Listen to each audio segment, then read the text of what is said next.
Salam, selamat pagi Bapak Ibu Saudara yang dikasihi oleh Tuhan kita Yesus Kristus. Selamat berjumpa dalam renungan Embun Surgawi pagi hari ini.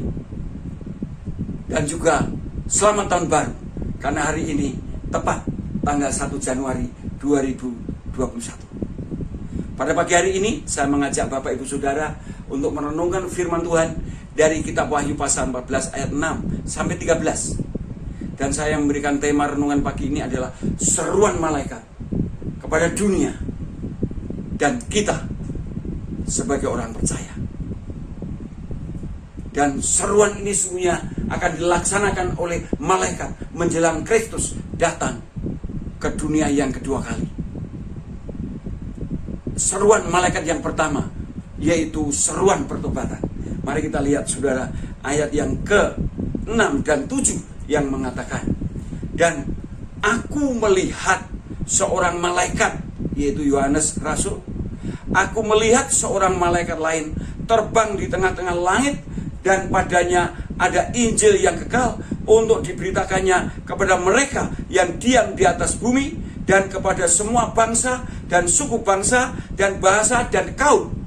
Dan ia berseru dengan suara nyaring, takutlah akan Allah dan muliakanlah Dia, karena telah tiba saat penghakimannya, dan sembahlah Dia yang telah menjadikan langit dan bumi dan laut dan semua mata air. Seruan pertobatan ini penting. Mengapa? Karena di luar Yesus tidak ada keselamatan.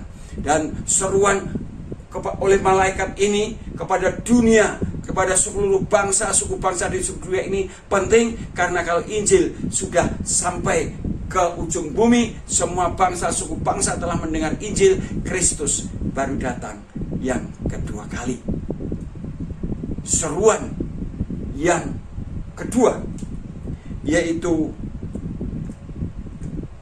malaikat menyerukan akan kejatuhan Babel.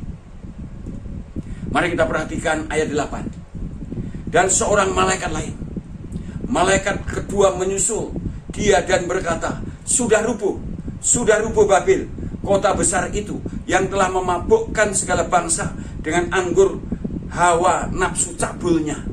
Bapak Ibu Saudara yang dikasihi Tuhan, Babel itu adalah lambang sistem dunia politik, sistem dunia keagamaan, sistem perdagangan pada akhir zaman akan dirubuhkan, dihancurkan. Mengapa?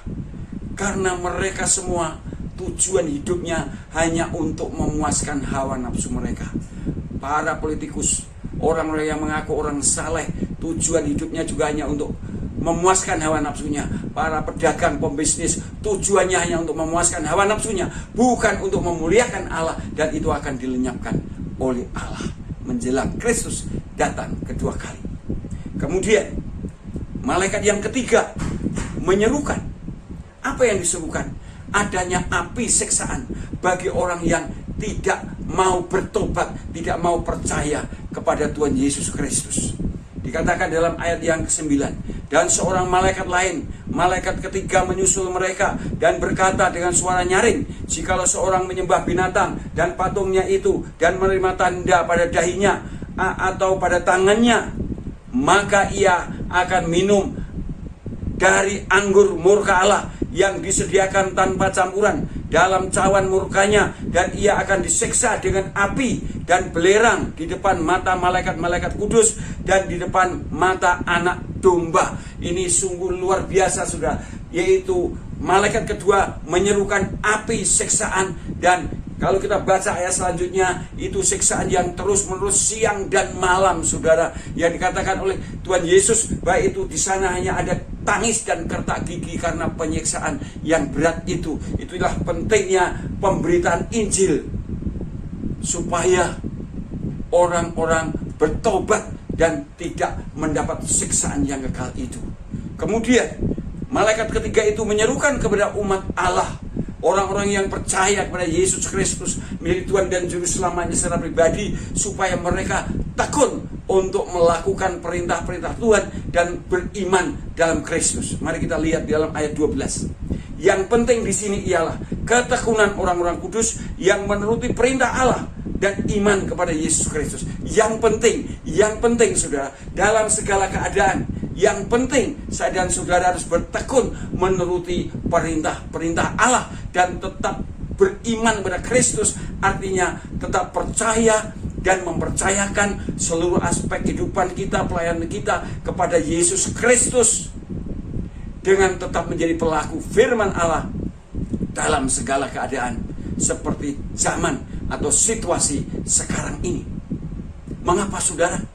Karena orang yang bertekun untuk menjadi pelaku firman Tuhan dan tetap percaya dan mempercayakan hidupnya kepada Kristus, maka akan mengalami banyak keajaiban Allah. Karena Yesus sendiri sudah berkata, barang siapa yang memegang perintahku dan melakukannya, mereka akan dikasih oleh Bapa.